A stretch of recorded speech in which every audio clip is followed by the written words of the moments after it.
বাংলাদেশের সাবেক ভূমিমন্ত্রী সাইফুজ্জামানের সম্পদ জব্দ করেছে যুক্তরাজ্যের ন্যাশনাল ক্রাইম এজেন্সি।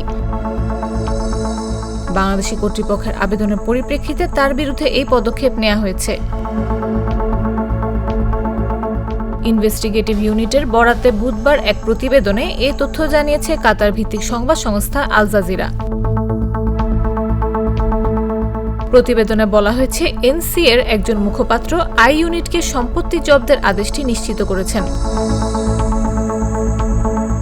তিনি বলেছেন, আমরা নিশ্চিত করতে পারি যে একটি চলমান দেওয়ানি তদন্তের অংশ হিসেবে এনসিএ বেশ কয়েকটি সম্পত্তির বিরুদ্ধে জব্দাদেশ নিশ্চিত করেছে। এর ফলে কার্যকরভাবে সাইফুজ্জামান চৌধুরী আর এই সম্পত্তিগুলো বিক্রি করতে পারবেন না বলেও জানানো হয়েছে আল জাজিরার প্রতিবেদনে। জানা গেছে, ক্ষমতাচ্যুত প্রধানমন্ত্রী শেখ হাসিনার ঘনিষ্ঠ সহযোগী ছিলেন সাইফুজ্জামান। জুলাই গণঅভ্যুত্থানের পর বাংলাদেশ থেকে পালিয়ে যান এই সাবেক ভূমিমন্ত্রী।